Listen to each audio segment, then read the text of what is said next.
see the great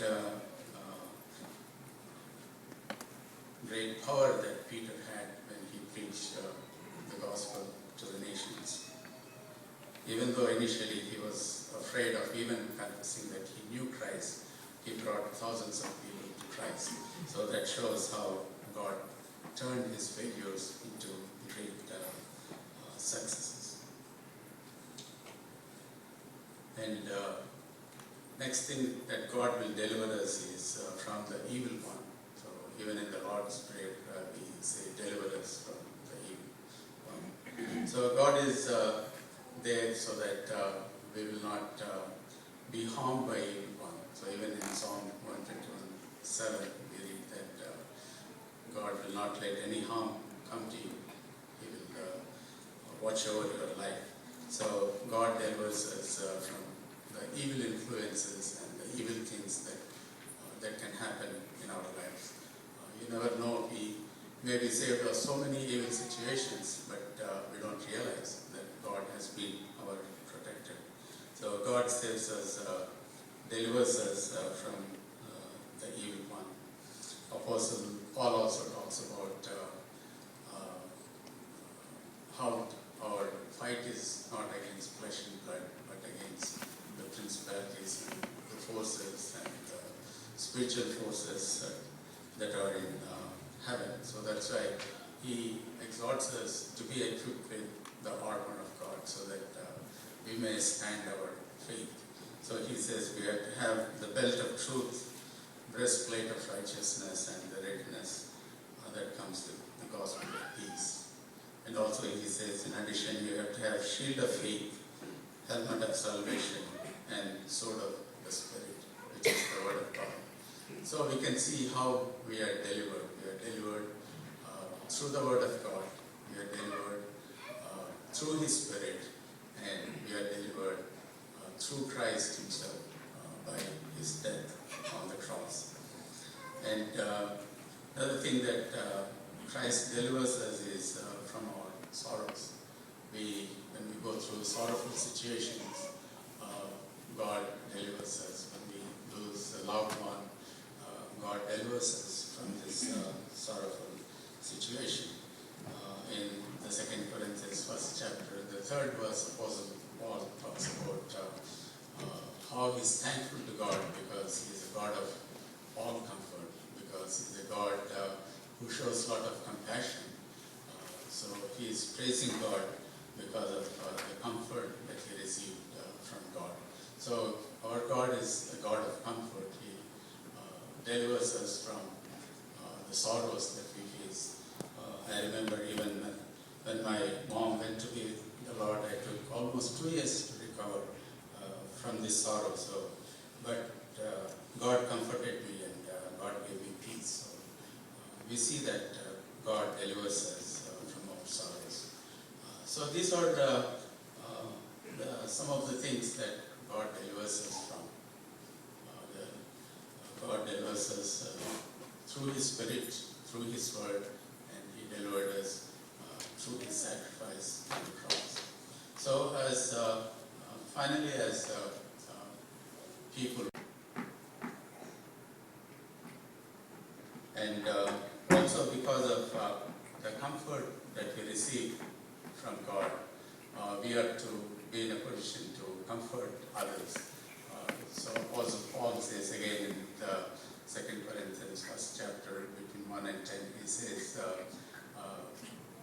God has comforted me so that through this comfort we can comfort others. So if God has delivered you from sorrowful situation, has given you comfort, you should use that comfort to comfort others who need that kind of comfort. And also Apostle Paul talks about that we should be living sacrifices. Jesus has sacrificed his life for us, and so also we ought to sacrifice our lives for Jesus. Can someone read Romans 12, 1 to 2?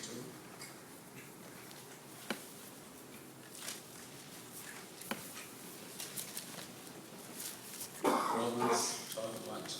Therefore I urge you, brothers,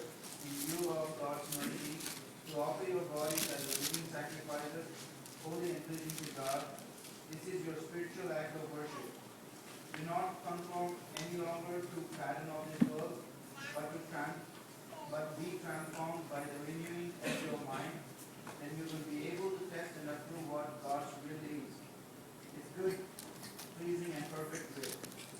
Yeah. So we have to be renewed in our mind so that we live a life that's sacrificial and that's acceptable to God. And also we ought to be witnesses for Christ because the love that God has shown towards us and because of the sacrifice that Christ made for us, we are to be witnesses for Christ. We need to have compassion to deliver others from their eternal damnation. And also, we need to take risks in our life to deliver others and to win others for Christ. And finally, we also should be in a position to suffer for Christ. So it's a great privilege to suffer for Christ. So Apostle Paul talks about how he endures so much of sufferings for Christ, and he considers that as a privilege to be able to suffer for Christ. So when sufferings come on our way, we should feel happy that we are going to take part in the sufferings that Christ went through.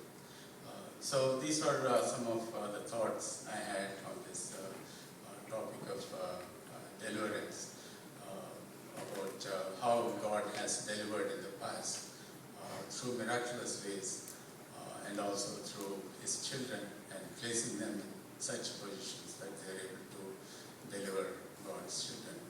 And we looked at the attitude that they should have to be delivered, attitude of faith and attitude of trust. We should not doubt in the ability of God. And we also looked at how God delivers us. He delivers us from our sinful ways and our sinful nature so that we are useful for Him. And the way He delivers is through His word and through His Spirit and through His sacrifice on the cross. And so we should live our lives for Christ so that since He made a sacrifice for us, we ought to make our lives as a sacrifice for Him. May God bless this word. Let's close in prayer. దేవుని యొక్క వాక్యంలో నుంచి దేవుడు మన సహోదరుని ద్వారా వాక్యాన్ని స్పష్టంగా డెలివరెన్స్ విడిపించుట. నేను సమయం తీసుకోను కానీ కొంతమంది ఇంగ్లీష్ రాని వాళ్ళు ఉన్నారు కాబట్టి వారి గురించి క్లుప్తంగా కొన్ని విషయాలని చెప్పాలని ఆశపడుతూ ఉన్నాను. డెలివరెన్స్ అనే మాటలో మనం చూసినట్లయితే మొదటిగా దేవుడు డెలివరెన్స్ అంటే ఏమిటి అనే విషయాన్ని ఒక 7 విషయాలను ఇతని ముందు తెలిపారు. ఒకటి, కష్ట సమయాలలో దేవుడు మనకు తోడై ఉండి మనల్ని విడిపించేవాడుగా ఉన్నాడు. కష్ట సమయాలలో ఉన్నటువంటిది. తర్వాత క్యాప్టివిటీ. చాలా సందర్భాల్లో మన వ్యక్తిగత జీవితాల్లో మనం ఒక విషయంలో ఆ రీతిగానే క్యాప్టివేట్ అయి ఉంటాం, దానిలో బంధించబడిన వారంగా ఉంటాం. ఎస్తేరును ఉదాహరణగా తీసుకొని తన ప్రజలైనటువంటి ఇశ్రాయేలీలను దేవుడు ఏ రీతిగా విడిపించాడు అన్నది చెప్తూ ఉన్నాడు. అదేవిధంగా యెహోషాపాత్ అతని యొక్క విషయంలో కూడా శత్రువుల యొక్క బారి నుండి విడిపించాడు.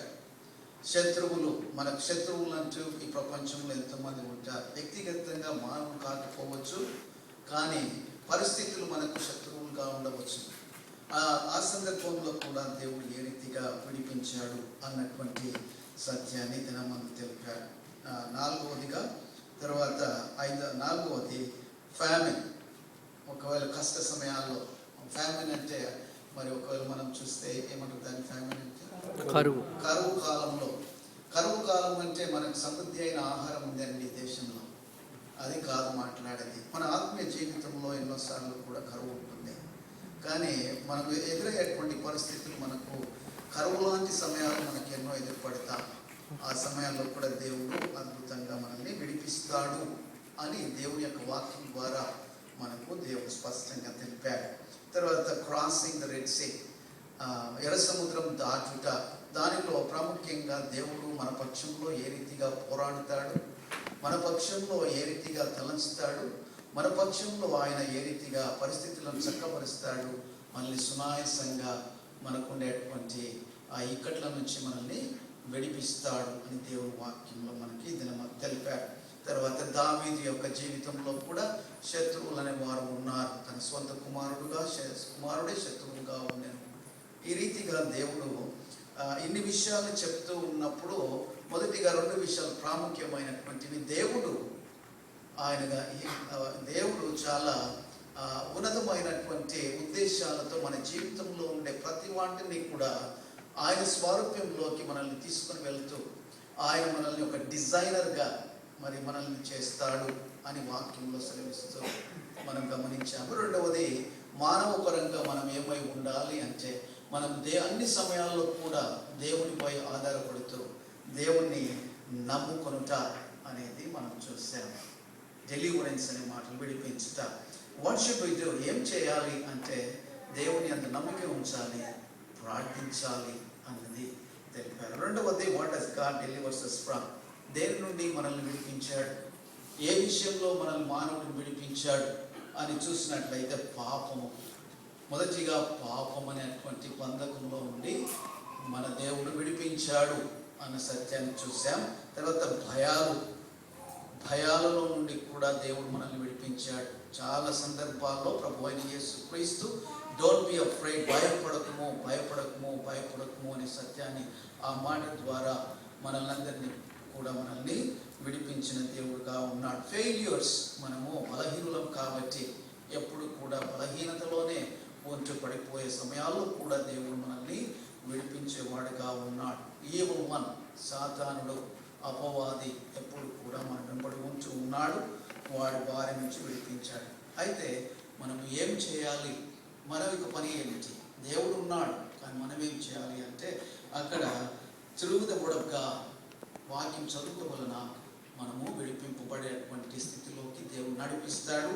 తర్వాత పరిశుద్ధాత్మ దేవుడు మనలో ఉన్నాడు, ఆయన మనల్ని విడిపించేవాడుగా ఉన్నాడు. ప్రభు అయిన యేసుక్రీస్తు ఆయన వాగ్దానముల ద్వారా విడిపించనైనాడు. మూడవది, వాట్ షుడ్ వి డు, మనం విడిపింపబడుటనే కాదు, కానీ మన జీవితం ఎవరి కొరకు, మనం దేని కొరకు ఉండాలి అంటే ఏమంటే థ్యాంక్ గాడ్. ఫస్ట్ మనం చేయవలసింది మొట్టమొదటిగా దేవానికి స్తోత్రం. ఇన్ని సందర్భాల్లో ఈ రీతిగా విడిపించేవాడుగా మీరు ఉన్నారు కాబట్టి మీకే స్తోత్రములు. Give thanks to God. తర్వాత క్రీస్తు నిమిత్తమే బ్రతకాలి, మన నిమిత్తం కాదు. క్రీస్తు నిమిత్తం బ్రతకాలి అని మనకి ఈ దినమందు దేవుడు తెలిపాడు. మూడవది, లవ్ అదర్స్ డీప్లీ, ఇతరులను ప్రేమించటం. క్రీస్తు ఏ రీతిగా ప్రేమించి విడిపించాడో ఆ ప్రేమ మనలో నుండి ఇతరులను కూడా ప్రేమించాలి అంటాడు. నాలుగవది, పరిచర్య, సేవ చేయుట, సర్వ్ వన్ అనదర్, సేవ చేయుట అని అంటూ ఉన్నాడు. మన యొక్క దేవుడు అనుగ్రహించినటువంటి ఆ యొక్క వరాల ద్వారా, గిఫ్ట్స్ ద్వారా ఇతరులను సేవించుట. ఐదవది, క్రియేటెడ్ టు గుడ్ వర్క్, మనమందరం కూడా మరి మంచి పనులు చేయటకే మనల్ని దేవుడు ఆయన చేతి పరివారంగా ఉంచాడు. మరి ఆఖరిగా చివరిగా ఇంకొకటి ఉందనుకుంటా, లివింగ్ సాక్రిఫైసెస్ అనగా మరి పాపమునకు శరీరేచ్ఛలు చనిపోతూ దేవుని కొరకు బ్రతుకుట. Renew ourselves. తర్వాత విట్నెస్ ఫర్ క్రైస్ట్, క్రీస్తు నిమిత్తం మనము సాక్షులుగా